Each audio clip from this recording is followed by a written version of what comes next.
Welcome to you all. It's nice having you join us because tonight we're going to discuss Art Blakey and the Jazz Messengers. I think you're going to love it. Let me read something from the magazine that says no album has come to personify the quintessential Blue Note sound and the musical value of Alfred Lion and Francis Wolff, the Blue Note label founders, more than the album Moanin'. Moanin' is notably for perhaps the best playing of record pianist Bobby Timmons at one with the material and inspired by the playing of Blakey, who really does lift the band on these key performances. So, welcome. Man, that was a great intro, Dad. Thanks for doing that. Yes, absolutely. Thank you. That might be the last time I do it, but you're welcome. You did great. You did great. Yep. So, man, it is so important to note that tonight we are going to talk about Art Blakey and the Jazz Messengers and the album Moanin'. And it originally did not have the name Moanin'. It was just Art Blakey and the Jazz Messengers. Mm-hmm. But due to some persuasion, it got that name Moanin'. So this is going to be an awesome discussion because I know that, Dad, you got into art. I know that, Matt, you're really loving listening to Lee Morgan play. And for me, Benny Golson and Bobby Timmons having at it, just phenomenal. I didn't know the name Jamie Merritt before this. So this is going to be a great discussion on and a look into this album. So. And just in case our listeners don't know, Art Blakey is the drummer. So he's on drums. Lee Morgan is a trumpet player. Benny Golson on tenor sax, Bobby Timmons on the piano, and then Jamie Merritt on the bass. They're also very cool, and they blend so well together. They do. The beautiful sound. They do. We're going to get into some of that discussion, but do you want to start with some clips? Absolutely. And if so, may I suggest the very intro clip to the remake album, actually. This was a clip added after the fact of the album originally. And this is a dialogue between Lee Morgan and Rudy Van Gelder with Alfred Lion. So I'm going to play this first, and then I'm going to get into my audio, the actual song that I want.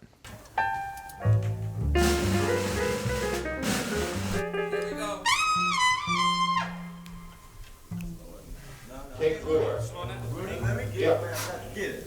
I'm not staying too close when we play the ensemble. You mean when I take my solo? Yeah, you can move there a little too close. Yeah, well, I'll step back a little bit because I come in very loud. Is that it? This is take 4. This is take 4. And to me, just hearing that dialogue up front, just to hear that dialogue up front and know what's going on inside the recording studio is such a crucial piece of information. Of course, Alfred Lion is Blue Note, and we've listened to him before, Matt. We've heard his name once before. If you want to give us a impersonation. Is that what you want, Alfred? For those, that was important to us, especially since in the upper right-hand corner of my screen is Verlin Alfred. So I love hearing, is that what you want, Alfred? And to think about the historical impact, we don't hear a lot of the dialogue in albums. It's just straight gold, but this was gold to me. So with that being said, I want to highlight something here on the title track, Moanin'. I'm going to start at just about 43 seconds, and you're going to hear the standard part of it into Lee Morgan's solo. So let's take it away.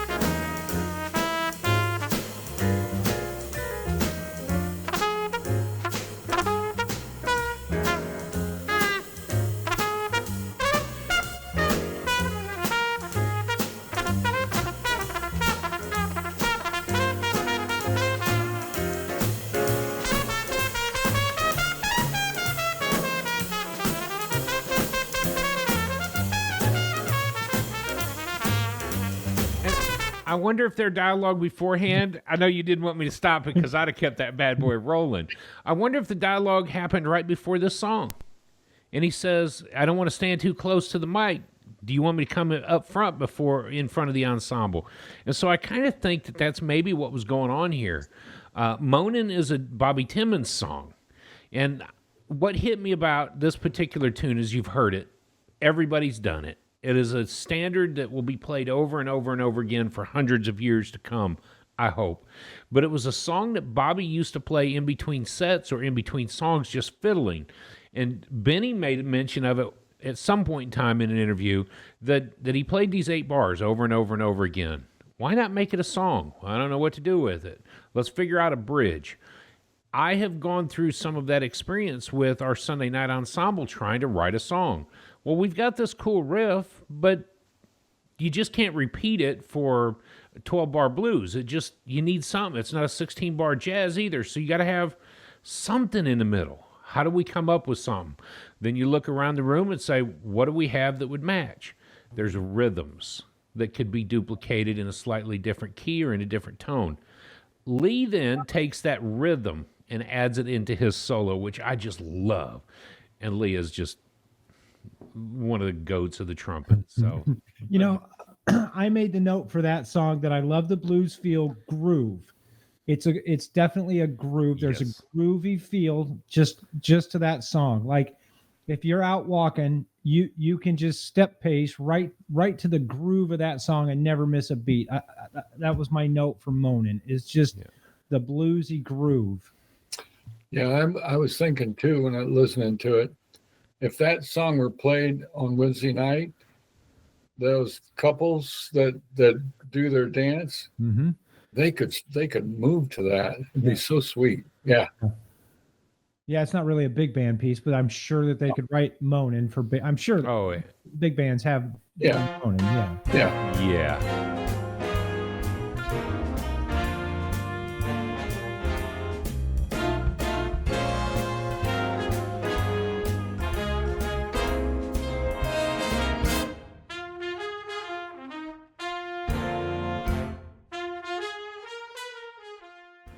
All right, Dad. Let's run Dad's clip real quick. You sure you want to go to Drum Thunder? Let's do Drum Thunder. Started at 412. We're going to miss some obviously good stuff before, and the Thunder continues on beyond 512. So, or beyond 5. So from 412 roughly to 5. And this is labeled as the Drum Thunder Suite. Yep. More on that to come.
There's never a real good time to shut it off. Never. Yep. No. Obviously, Art Blakey's kicking the kit right there at the beginning. And, you know, I'm taking drum lessons and I'm realizing how difficult it is to keep a rhythm. I've yet to find the ability to keep any kind of rhythm and a groove. And Art Blakey does it with such fantastic style and flow, and it's just smooth as smooth could be. He's got almost an impeccable sense of timing. That's just, yeah. In my clip, I'll highlight a part where he's got just impeccable timing. But even in that clip, the Drum Thunder Suite, Kendra mentioned, I was playing it for her in the car on the way down to Nashville, and she mentioned, that it sounds boring because he's just doing the same thing over and over and over again on Moanin'. Toom, chen, cha-toom, chen, cha-toom, chen, cha-toom, chen, cha-toom, chen. For 5 minutes, he does that. But then you hear yes, and he does, but he's got to keep the same tempo, the same rhythm exact all the way through until it's time to put in a fill or a kick or whatever. But yeah, man, that Drum Thunder Suite, that was sweet. And really, for drumming, that's the basis of almost every piece of music. They get that groove, that beat, and it's repeated over and over again. Like you said, some fills here and there, but they go back to it. And it's just fantastic the way they're able to do that. It is. Yeah. And this was listed as the Drum Thunder Suite, which actually was written by Benny Golson as a 3-part series, as a 3-part to this entire song. Drum Thunder, Cry a Blue Tear, and Harlem's Disciples. So if you listen to the whole song, you can hear the breakdown of these different things. The fact that Benny has written almost all of the songs on this album, it was weird to listen to the track because I could hear Benny playing in the background this time. I hadn't focused on him because it was the drums, but I heard that tenor sax play and I got giddy here listening to it. So, Matt, what clip did you want to hear? I'd like Along Came Betty. Start me right at 4 minutes and 50 seconds. Along Came Betty. All right, here we go.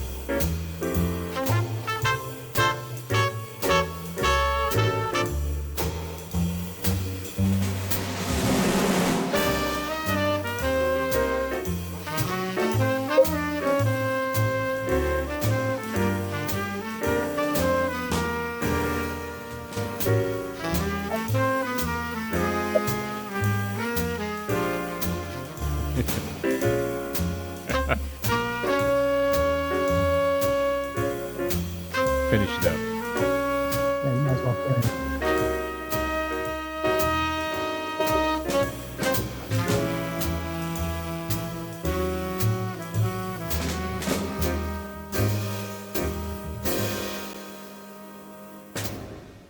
So you heard Blake, he's doing the same thing, boom, chin, chip, boom, chin, chip, boom, and then he does his fill for them to come in and build up, and then right at the break, he takes a bar, not a bar, 2 beats just as a rest, and then he just comes right back in, just like he's just amazing. Like thunder. Like thunder. Thunder. Yeah, even though he's not playing thunderously on that piece, Right. but it's his sense of timing is just so amazing. I could go on all night about Lee Morgan because I'm a huge fan of Lee Morgan, but I won't because it's Art Blakey and the Jazz Messengers. But I will ask you a question. In the first paragraph of the magazine, it says, for many, it was the Lee Morgan Wayne Shorter Band. For others, it was the Freddie Hubbard Shorter Ensemble. So, Well, I find the next part of that even more interesting. And still others, Lee Morgan and Benny Golson. Mm-hmm. Benny only played on one album with Jazz Messengers. Right. That was this one. I don't know, Freddie or Lee with this ensemble. I gorged on a lot of Jazz Messengers this week. I did. And I cannot tell you a lie. I love Benny Golson. I first knew Benny because of the song I Remember Clifford. I listened to Roy Hargrove play that, and I was inspired to learn that on the flugelhorn. So Benny Golson to me has stood as a huge monument of a jazz musician. So I loved hearing him on it. But man, Freddie or Lee, you're duking it out for number 1 spot, and with Wayne Shorter sitting in, you can't go wrong with either of the trumpet players. Nope. So I don't know. let's take a vote right now. Lee or Freddie, Matt? Which one you down for? I'm going, well, I don't know because I love moaning so much with Lee, but I'm still voting for Freddie and Wayne. Dad, did you listen to much of the Jazz Messengers this week? No, just this album over and over and over again. I put it on repeat. I was like Art Blakey in the background, just repeating the same phrase over and over again. Repeat. Matt, I don't know, man. Lee, to me, his story and the history behind him, what would he have continued to do onward? So I have mad props for that, but I cannot tell you a lie. I think Freddie as well. I really do. Yeah. Now, that's an interesting fact as we get into the slideshow. I know that you've got some of this coming up, but Art Blakey's school has led a long line of some of the greatest musicians coming through there. You know, you think about the Count Basie Band and the Duke Ellington Band, and what a repertoire. Ellingtonian school is what a lot of those players had said. When you graduate from some of those greats, you've graduated from Art Blakey, and the names that he has had play with him is 3 miles long. Can I read just a couple? Yeah, please. Terrence Blanchard, Chick Corea, Kenny Dorham, Curtis Fuller, of course, Benny Golson, because he's on this album, Freddie Hubbard, we talked about, Chuck Mangione, Wynton and Branford Marsalis. Awesome. That's just fantastic. We're in the Jazz Messengers. Woody Shaw. This one is always got me Bill Harden. Mm-hmm. We'll talk about Bill Hardman, I'm sure, in the weeks to come. Yeah. So if you graduated from art school of jazz, you pretty much had a ticket. You could write your own ticket of what you wanted to do. I didn't realize Randy Brecker was in that school. Yeah. Mm-hmm. So when you brought up the idea of Jazz Messenger School or Art Blakey School, I thought maybe you were talking about him teaching other drummers. And I need to check that out if he had students of drumming. Oh, yeah, I don't know. He may have. And thanks for that statement there. To clarify that, when you've been in a band with somebody like Art Blakey, there are certain requirements for you to perform with them. And he's going to lay it down and have some high expectations. And we haven't said that as unconnoisseurs. We don't know that really for sure, but throughout the reading, you start to understand who's come through his schooling, basically been on the bandstand with him. And if you're able to play with Art, yeah, you've got your ticket punched to ride with anybody you want to ride with. Mm-hmm. And it kind of reminds me of the Miles. You know, you come out of a Miles quintet, you've got a ticket. You got a ticket to ride anywhere if you've played with Miles, and that's kind of that flex. So, I wonder, could you take the A train with him? I bet you could. It's the quickest way to Harlem from Sugar Hill. You guys, you're funny. So, do we want to get into the slideshow now? Let's get some information out for everybody listening. Let's do it. So, just like I say every week, and I'm going to continue to say it until we're done, whatever you do it to jazz. Coming up later in the episode, you're going to hear that our weekend music, that's pretty much what we do anyways. Whatever I'm doing it to jazz. Of course, tonight we are talking about Art Blakey and the Jazz Messengers from 1958, the album Moanin'.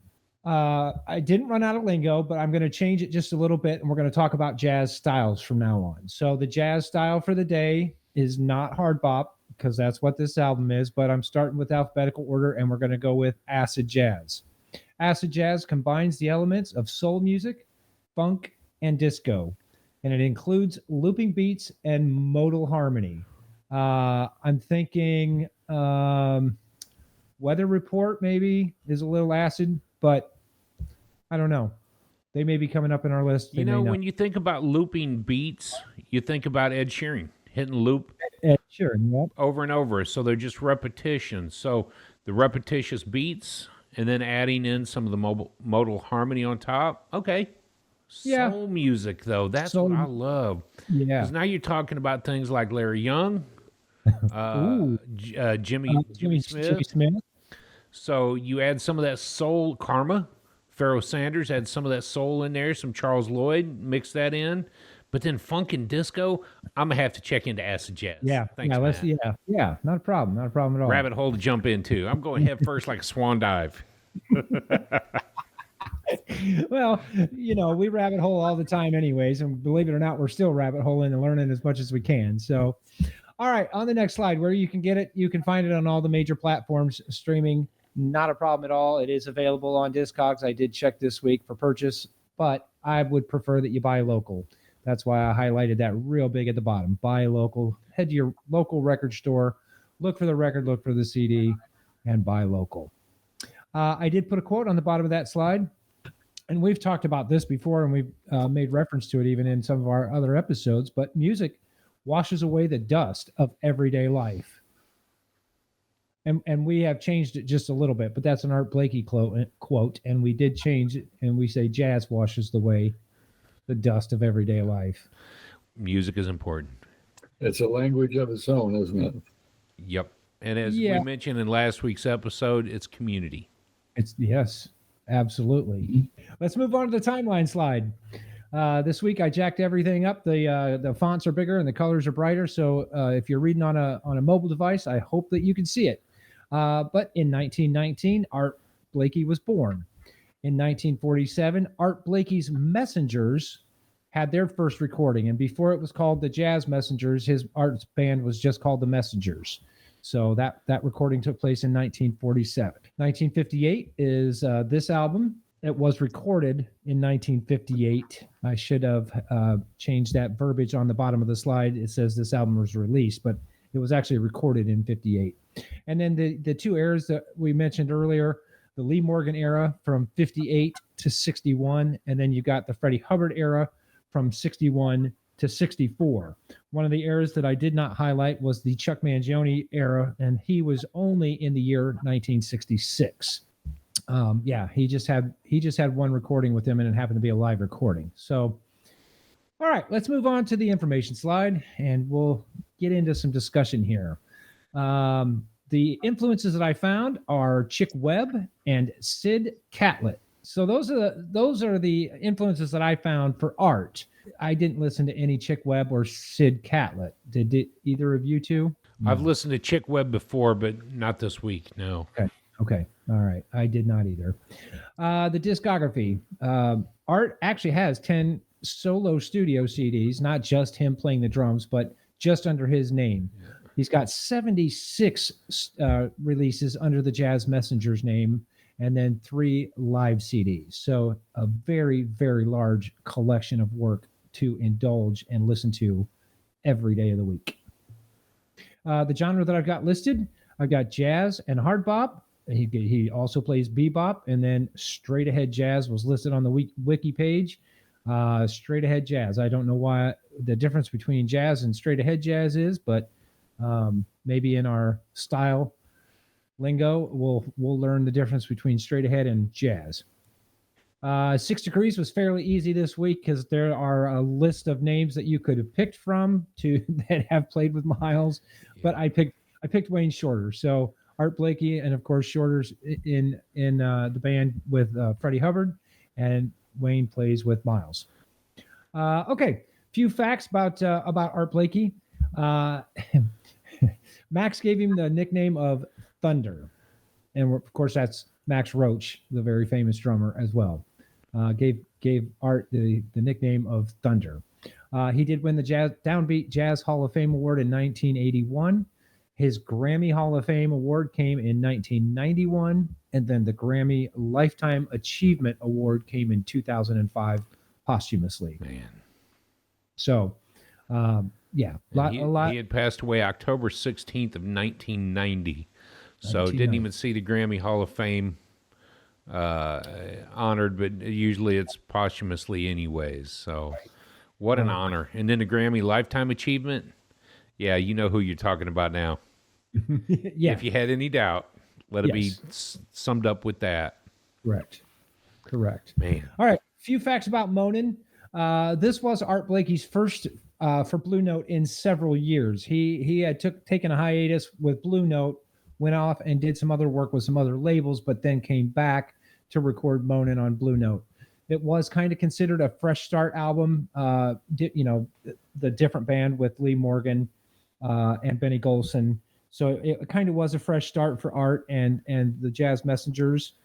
Scott Yanow, who's a jazz critic, said this is in the top 20 is the number 17 essential hard bop recording of all times. I would like to see his list and find out what the top 10 are. Right. In my opinion, this should be in the top 5 of the best hard bop recordings of all time. But I'm an unconnoisseur, so I don't know as much as Scott Yanow does. And So may I ask a question at this point? Defining, because I am definitely an unconnoisseur, hard bop. yeah. How did hard bop get its name? Well, I'll tell you what, if you head over to the unconnoisseur.com, our website, we've got a jazz style guide on our website, but Drew's going to fill us in with hard bop right now.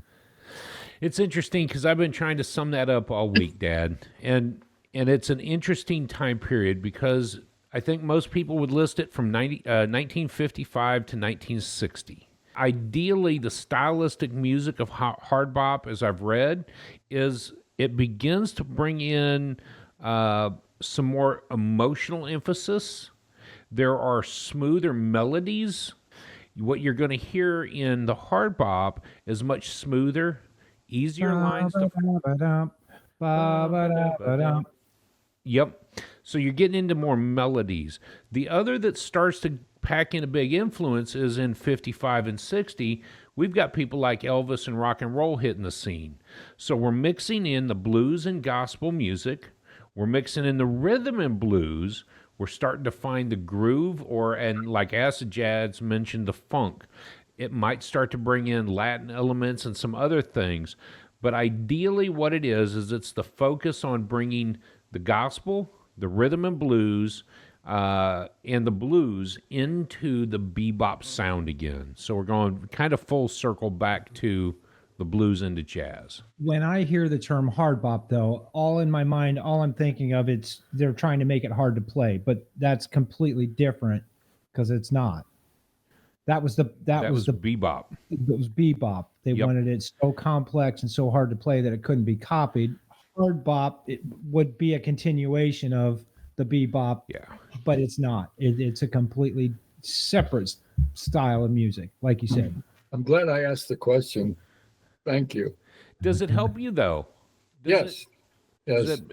And when you study hard bop, you're going to see the names listed right up front of Art Blakey and the Jazz Messengers, the Horace Silver, Blowing the Blues Away. We've listened to that album here before. Cannonball Adderley, Sonny Rollins, Clifford Brown, Charles Mingus. We've done and Mingus. We haven't. No. I've lost in my time frame. Cut. There's a lot of names associated with that, and it started to bring back the feeling of the music, if you will. We lost it with Parker, and like you said, you used the term emotion. That's one of our criteria anyways. Yes. How does it make you feel? The emotion of the album. I made that in my notes about Along Came Betty. It's an emotional piece, but it's got that, again, walking groove that when I took the dog for a walk today, that was what I wanted to listen to while to start my walk so that I could get in that groove, into that rhythm. And man, I just felt it just made me feel good. yeah. I typed this, and I should have read this earlier to define that. Journalists and record companies began using the term in the 50s to describe a new current within jazz that incorporated the influences from rhythm and blues. And it was especially being used in the saxophone and piano playing. That was what one of the definitions online had indicated. And it is. It's a continuation of what jazz is. And I read this about most of these streams of jazz, whether it's acid jazz or free jazz or soul jazz, funk jazz, fusion. It's a continuum of an art form. And because we need to put a category on it or title it something, they've deemed it, the journalists did, we'll call it hard bop. You talked about actually, in our conversation this morning, we talked about different dialects.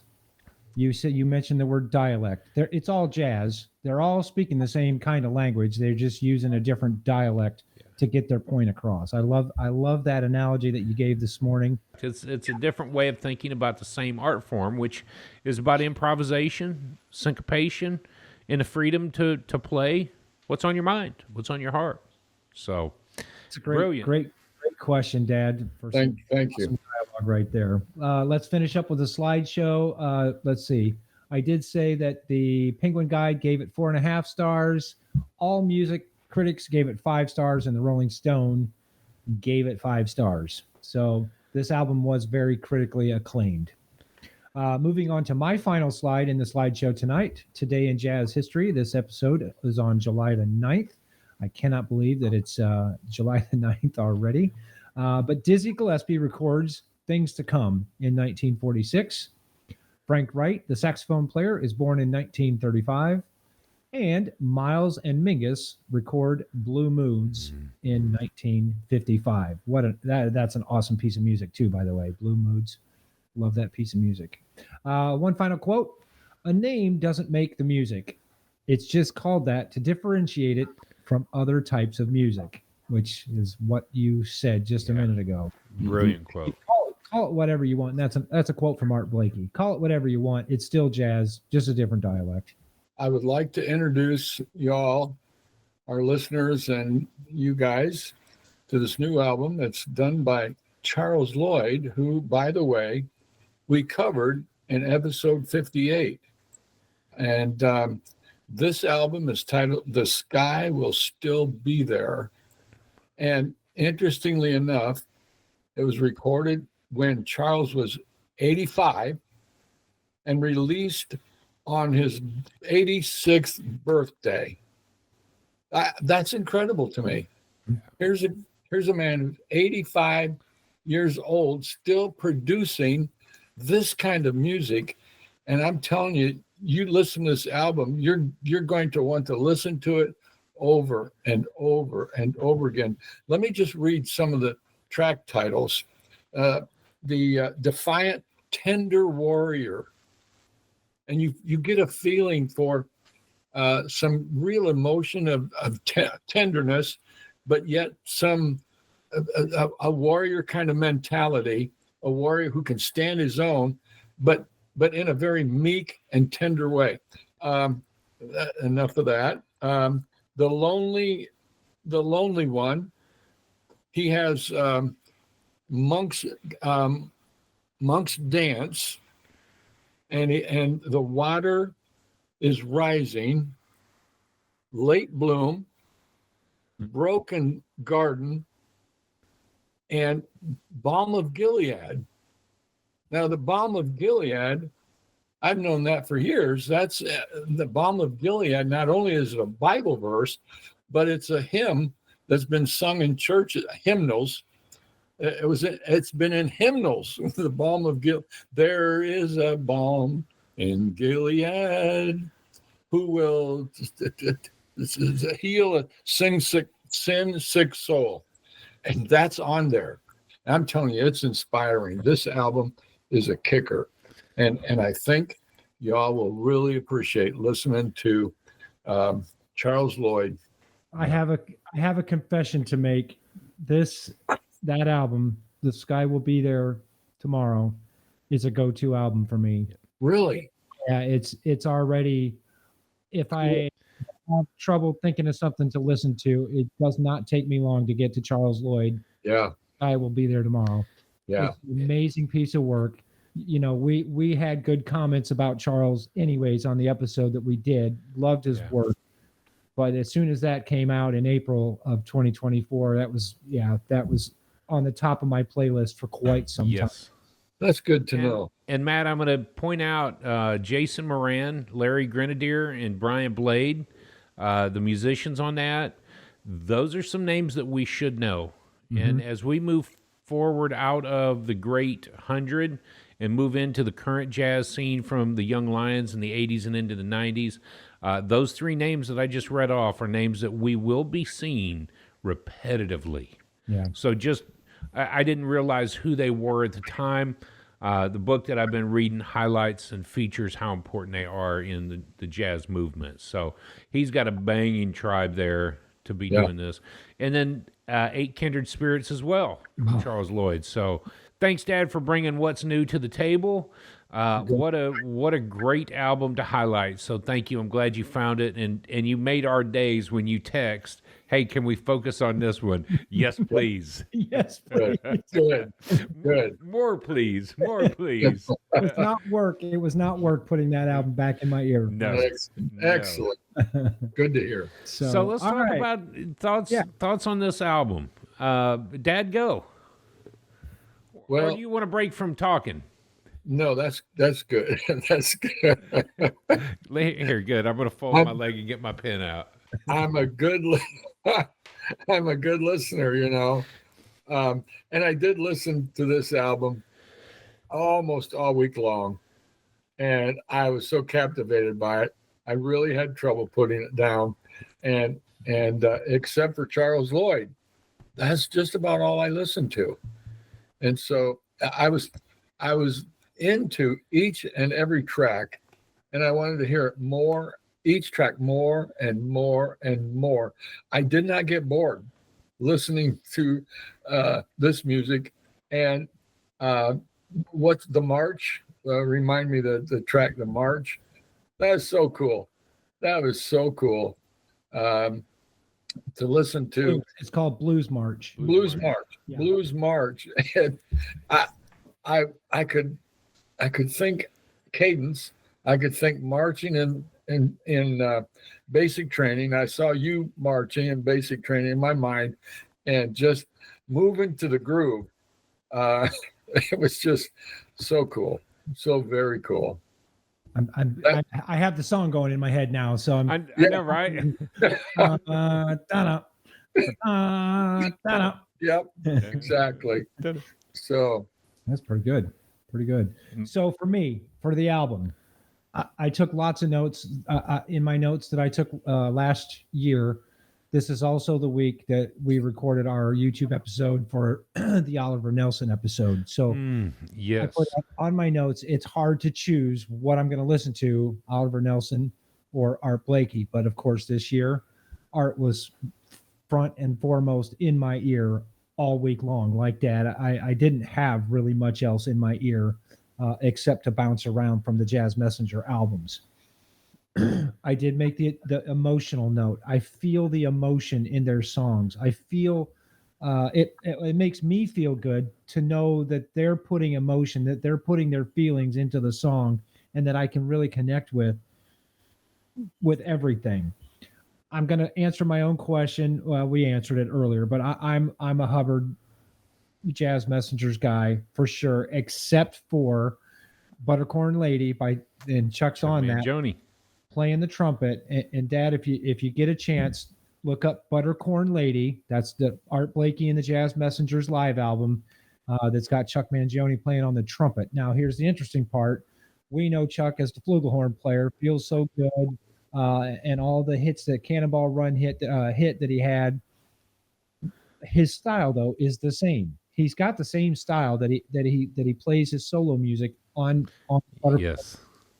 And so you can tell, well, I can tell that it's Chuck, even playing the trumpet. I can tell that it's Chuck, not just knowing that it is, but I can tell. If you'd have played me that piece of music or that album, I probably could have guessed, hey, that's Chuck Mangione on the trumpet, because his style and his sound are so similar. So for me, Moanin', it's a go-to quintessential album for me moving forward. I mean, there's some banging albums coming up in the next 25 weeks, 24 weeks, but it's not going to be hard because, first of all, Art's right at the top of my library list. So Art Blakey and the Jazz Messenger, and I think, oh, okay, I'll stop right there. Moanin', boom.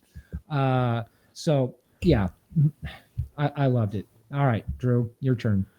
I can't say enough of the album. I mean, come on. Just from beginning to end, like you, Dad, I just hit repeat and shuffled over and over. I almost didn't want to get off of this album to listen to anything else by Art. I had a full list of things that I engorged myself on the last time we talked about him. But what I started to look into was the 56 to 58.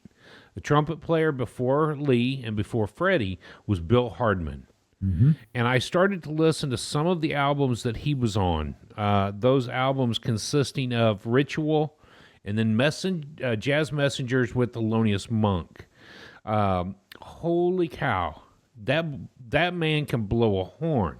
And he's gone on to play with a lot of other people. His discog's not as big as some of the trumpet players like Freddie Hubbard is, or even Lee's short life. But Bill Hardman really stuck out to me. So listen to that. I also got into Big Beat, which was Morgan, Shorter, Simmons, and Merritt. That was an album. Witch Doctor, Alamode, and Night in Tunisia.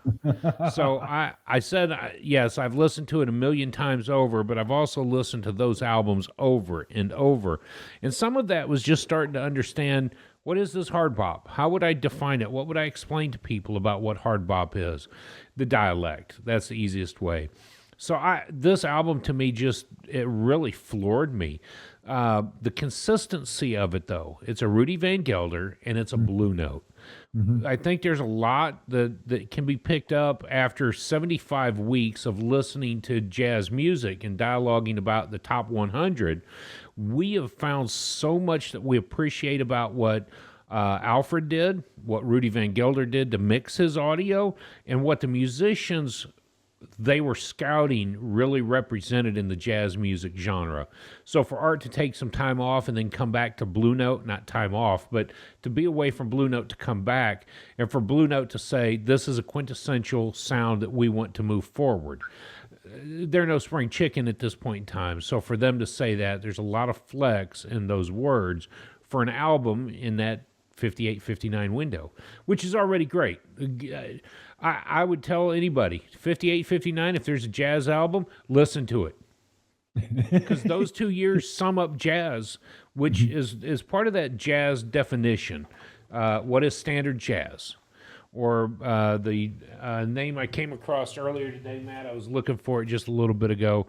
They might call it, what did I say? Mainstream jazz. Mm-hmm. Anywhere from the 50s to the mid-60s or even into that 70s, but that 60s got into free and into fusion later.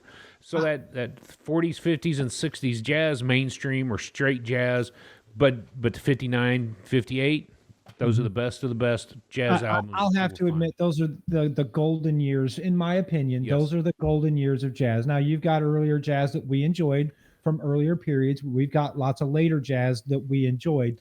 But for the year 1958 or the year 19, and I have not listened to every jazz album from 58 and 59 yet, but the ones that we've heard on our journey. So in the words of TikTok fans, prove me wrong.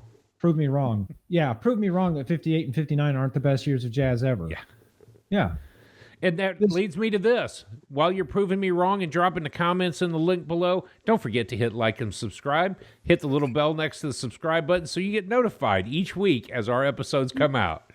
If this is your first time joining us, we are using the JazzWise magazine's top 100 albums that shook the world from 2022. We did not create this list. We are using this as our guide as unconnoisseurs.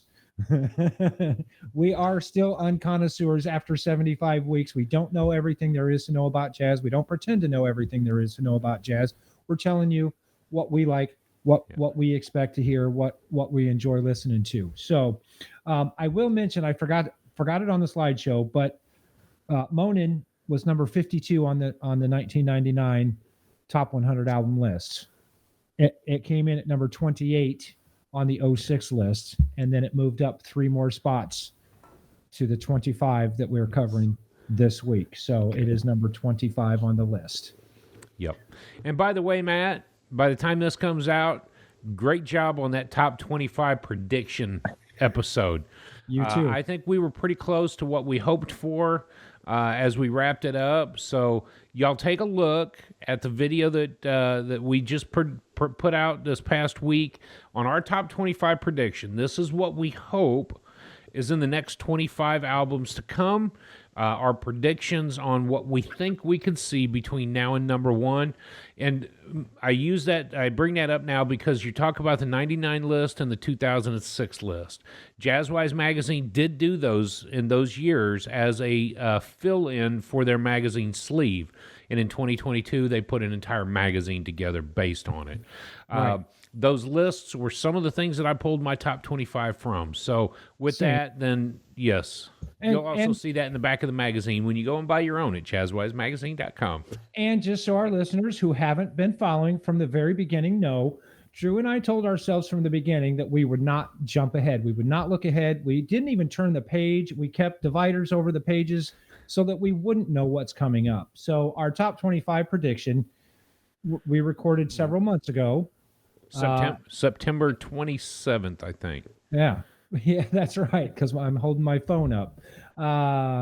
So it's going to be a banging 25 prediction for sure. And that was before Dad joined us, so he didn't get to partake in that episode. And you'll I will tell you and the listeners that I did see that, and I was impressed, very impressed with the names and the numbers that you had listed. So, and realizing that you did not look forward, you did not know what the top 25 actually were, but you guys were close to being right on. Good job. Good job. Thank you. Thanks. So, all right, are you guys ready to rate? I'm ready. Let's do it.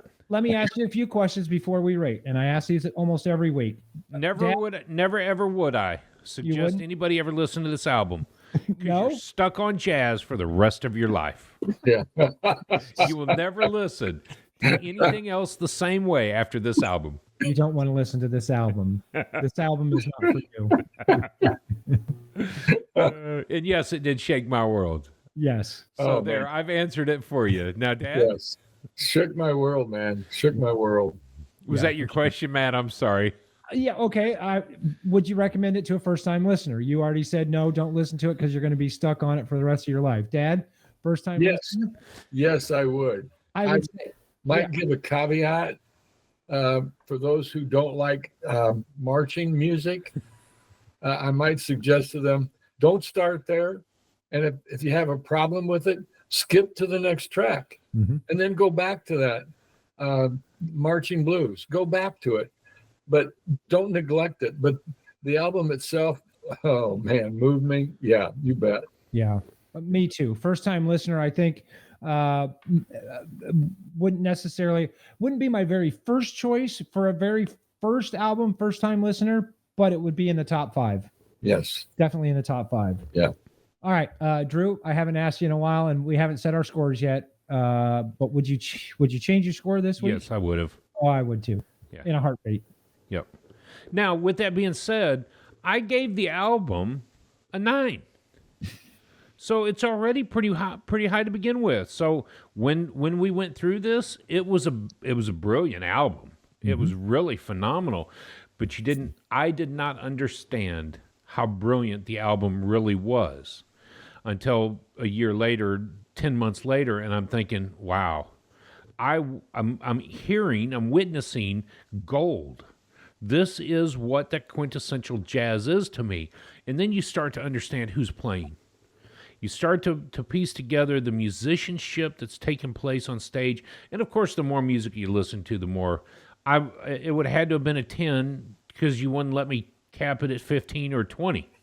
So it would have to be, no doubt in my mind, a 10. Okay, But I gave it a 9, and yes, I'm going to put the 9 on the screen now. Yep. All right. I gave it a 9 as well. And like you, again, in my notes from the week that we listened to it, our week in music dictates sometimes how we rate the album. It could be the most banging album, but if, it's 98 degrees outside and your air conditioner's broken, you might not enjoy the album. We were recording Oliver Nelson, who, I'm a huge fan of, 20 out of 10, in my opinion. So it was hard for me to break it down. And I think that got the better of me, and I gave it a 9 as well. Yeah. Listening to it today, I'd go straight to 15 out of 10. Yeah. You capped us at 10, so I'll stay at 10. But I could. Now, Dad, no pressure. But we're fans of this album. Would you, after 40 weeks of being on the channel with us, would you like to continue? No pressure. You're so bad. You're so bad. Well, What is your honest score on this album? okay, let me say this. Our scores don't always match up, right? Because you guys have one score, and sometimes your scores are different from mine. My score is typically different from yours. So this album, boys, I got to tell you, it's a solid 10. Okay. Solid 10. I'm everything, all the criteria I use, 10, 10, 10, 10. Everything was a 10. Yep. Yeah. So the historical value of this, the setting of it, and like you said earlier, Drew, the musicianship and Matt, the trumpet, yeah, it's just, and of course, Art Blakey lays a rhythm and a beat and a groove that's how would I say Unparalleled. Yes, that's the word. Yeah, he's got it. So, boom, 10. Yeah. All right. Good. That's great. So, Dad, tell us about your week, because I know that something has taken place in your world that may have shaken up your jazz listening over the last couple of days. Yeah, Saturday afternoon on our way back home from being out, we crossed an intersection and a guy ran a red light, and I T-boned him with our fantastic, comfortable van, totaled it. The seat belts, of course, they did their job. The airbags deployed, they exploded all over the place. And I don't want to ever hear that sound again where we hit and it reverberates. It just sticks in your mind. And I don't know how to describe it except think about somebody pushing you into a wall and you can't go anywhere. And all of a sudden, bam, and it was much deeper, much more sound, a deeper, harsher sound than bam. Thud doesn't even describe it because you could hear the crashing and the crumbling of the front end of the van and the crackling of the windshield and of course I don't really ever remember hearing the bags going off, but they had gone off on the side and front, and we got bruises everywhere. So it was just simply traumatic. And to make light of the situation, although it shouldn't be, were you listening to jazz when you did it? I'm sorry. We're moving right along, and I got to tell you, my first concern when Mom sent the pictures, I hope you guys are all right. Yeah. And when she said we're going to the emergency room or we're going to the hospital later, okay, so you're out, you're walking around, and you're not being rushed via ambulance. No. So thank you, Keaton and Delaney, for jumping on this as quickly and getting them to and from and escorting. So I'm glad that you and Mom are okay, and I'm definitely glad to hear that the driver of the other vehicle was okay. It's horrible, but I'm glad for everybody that it's it's replaceable. Life is not. Right.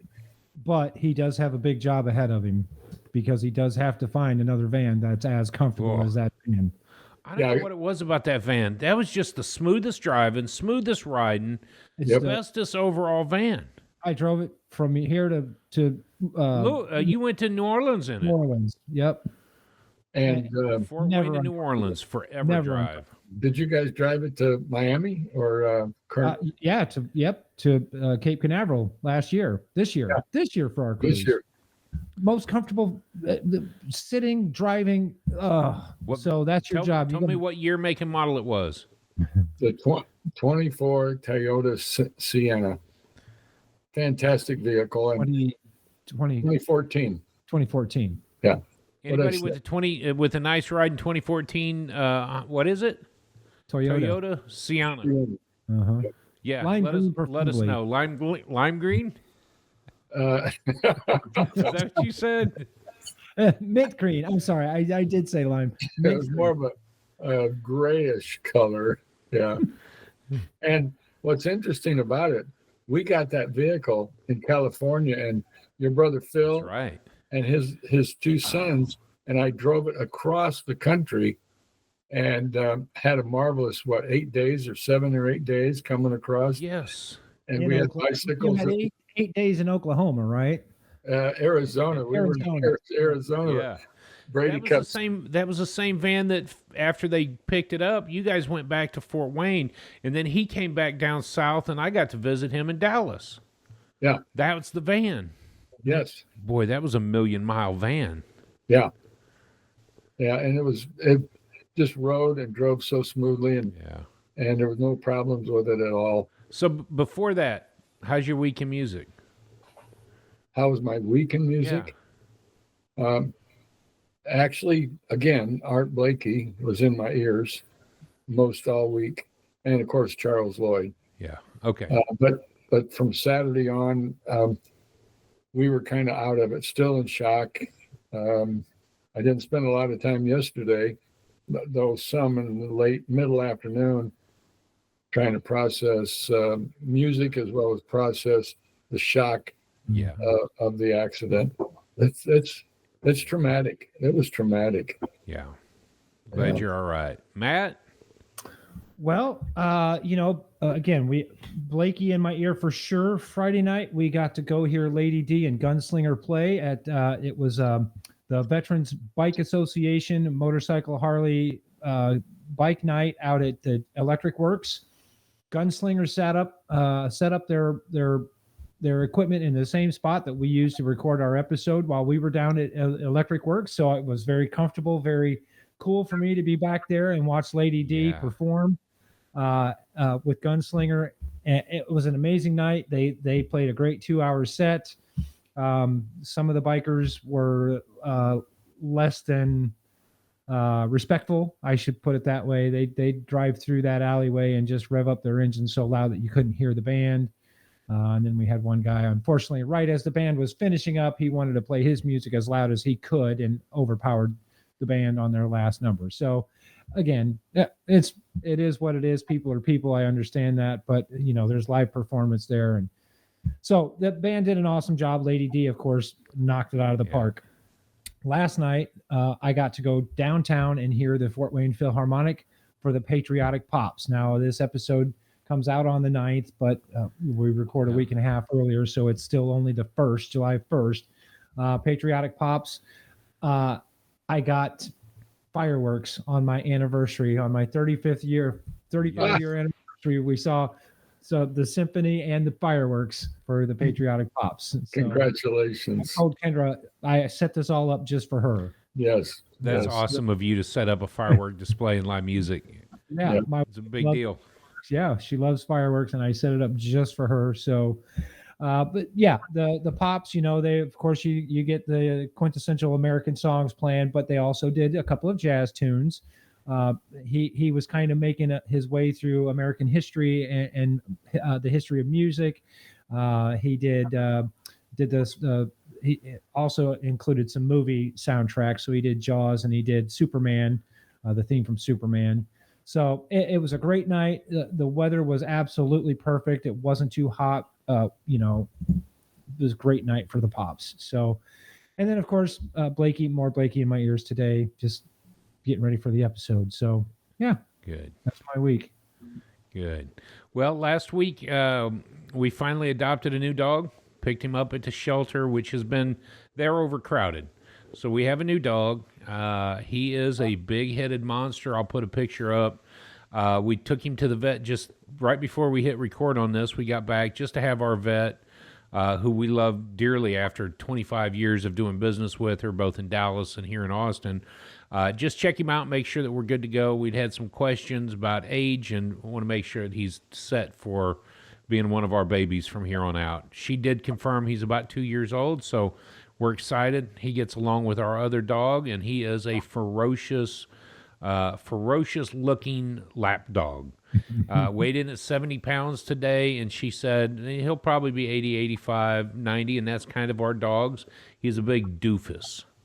He looks like he's about to rip your face off. And if he charges after you, I can see why people would be scared of him. The problem is, as soon as he gets to you, he's going to roll over at his back and show you his belly. It's just like, pet me, you're a human. Today, he actually sat on the bench next to Sarah and I, waiting for the vet to come out. So he's like, dogs sit on the floor, but people sit on the bench. I'm sitting with the people. So that's the kind of doofus dog we've adopted. So it's changed the way in which we move around here for sure, just having another dog in the house. So that's pretty much that. About to finish up this by hopefully the next couple of days, all the video production from the Texas Jazz and Blues Camp. I've got all the photos already up. I hope by now everybody's had a good, safe July 4th weekend. Matt, your birthday will have already passed, which is just a few days away. So it's a big time. That kind of sums up my weekend music, and that's it. So, any last thoughts? Album, weekend music, anything? Well, like I said, if you like moaning, check out Buttercorn Lady. And if you like moaning, check out anything else from Jazz Messengers. You got 76. You're not going to go wrong. You got 76 to choose from. So Powerful. All right, let me do the honors. I'm going to read number 24 on the list. Again, we're using the Jazzwise magazine, counting backwards from 100, and we are on number 24. Next week's artist that you're going to put in your ears, Cecil Taylor. The album is called Unit Structures. It's, again, another Blue Note. It was released on LP and CD. It was recorded in 1966. It's got Cecil Taylor on the piano, Ken McIntyre, Jimmy Lyons on the alto sax, oboe, and bass clarinet, Eddie Gale on the trumpet, Henry Grimes and Alan Silva on the bass, and Andrew Cyril on the drums. This album, Unit Structures, from Cecil Taylor. We knew what we were in for. We'd heard his name before, but not paid much attention. Critics and commentators struggled to find appropriate terms for the burst of raucously fresh creative energy that swept through jazz in the mid-'60s. So, being in the 60s, if you head over to theunconnoisseur.com and check out our timeline, our jazz style guide, in the 60s, it's going to be free jazz. So Cecil Taylor coming up. Is that what we got? it is what we got. Okay. So I'm curious on what we think. Curious on what y'all think as well, too. So don't forget to let us know in the comments below. From the Unconnoisseurs to you, thanks for tuning in tonight.